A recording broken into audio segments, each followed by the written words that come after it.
তারেক রহমান, যার ফেরার অপেক্ষায় গোটা দেশ। তারেক রহমানের বাংলাদেশের রাজনীতিতে অবিসম্ভাবী হয়ে ওঠার গল্প হঠাৎ করেই রচিত হয়নি। বহুদিনের বহু ত্যাগের আখরে লেখা সেই ইতিহাস। সোহেল সামির রিপোর্টে থাকছে বিস্তারিত।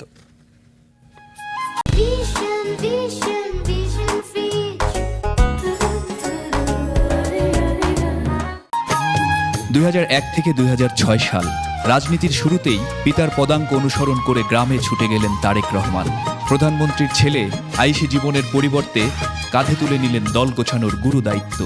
বাংলার গ্রামগঞ্জ শহর বন্দর চষে বেড়ালেন তৃণমূলকে সংগঠিত করার কাজে। আমার ইউনিয়ন পর্যায়ের সকল নেতৃবৃন্দ হচ্ছেন বহুদলীয় গণতন্ত্রের অতন্দ্র প্রহরী। দেখলেন, শুনলেন, হৃদয় দিয়ে অনুভব করলেন তৃণমূলের অভাব অভিযোগ, দিলেন সেগুলো থেকে বের হয়ে আসার মন্ত্র। আমরা রাজনীতিতে এমন একটি কিছু নিয়ে আসি, সকলের চেষ্টায় এটা আনা সম্ভব আপনাদের ঐকান্তিক চেষ্টায়। পরিশ্রমের ফল পেলেন হাতে নাতে। দেশের মানুষ, বিশেষ করে যুব সমাজের মনের মণিকুঠায় জায়গা করে নিলেন তারেক রহমান। আধিপত্যবাদী ষড়যন্ত্র কখনোই থেমে থাকেনি। এলো 1-11, তরুণ তারেক রহমানের উপর নেমে এলো প্রাণঘাতী নির্যাতন, তারপর নির্বাসন। অল্প দিনেই ফিনিক্স পাখির মতো জেগে উঠলেন তারেক রহমান। 7 সমুদ্র 13 নদী দূর থেকেই শুরু করলেন রাজনীতির সেকেন্ড ইনিংস। নেয়া শুরু করলেন নেতাকর্মীদের খোঁজ।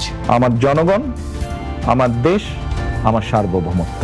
ভীত হয়ে পড়ল তৎকালীন আওয়ামী প্রশাসন। আইন করে কেড়ে নেওয়া হলো তার কথা বলার অধিকার। গণমাধ্যমগুলো বন্ধ করে দিল তার সকল প্রচারণা। শুরু হলো বিকল্প মাধ্যম, সামাজিক যোগাযোগ মাধ্যমের যাত্রা। এই একটি ঘর, একটি চেয়ার আর একটি ল্যাপটপ থেকে যে ঝড় উঠল, পৌঁছে গেল বাংলার গ্রামে গঞ্জে, হাটে মাঠে। একজন গ্রেফতার হলে সঙ্গে সঙ্গে আরেকজন নেতৃত্ব নিন, নেতৃত্ব দিন। ওরা আর কতজনকে গ্রেফতার করবে? বেগম জিয়ার বন্দিদশা, লক্ষাধিক নেতাকর্মীর নামে মামলা, গুম, খুন, কোনো কিছুই থামাতে পারেনি তারেক রহমানের এ যাত্রা। আমির নির্বাচন পরবর্তী আন্দোলন, কোটা বিরোধী আন্দোলন, নিরাপদ সড়ক আন্দোলন, বৈষম্য বিরোধী আন্দোলন সহ সকল গণতান্ত্রিক আন্দোলনের অনুঘটক হয়ে উঠলেন তিনি।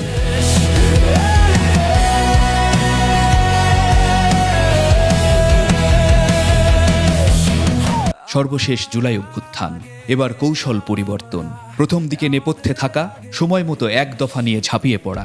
দেশ এবং জনগণের স্বাধীনতা রক্ষায়, মানুষের রক্ষায় হোক এই মুহূর্তের স্লোগান দফা 1, দাবি 1, খনি হাসিনার পদত্যাগ। এলো 5 আগস্ট 2024। সর্বহারা মানুষের রুদ্ররোষে যেখান থেকে এসেছিল সেখানে পালিয়ে গেল ফ্যাসিবাদ।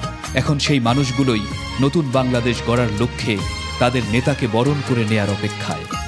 25 তারিখে ইনশাআল্লাহ আপনাদের দয়া আল্লাহর রহমতে আমি দেশে ফিরে যাব। সোহেল সামি, 21 টেলিভিশন, ঢাকা।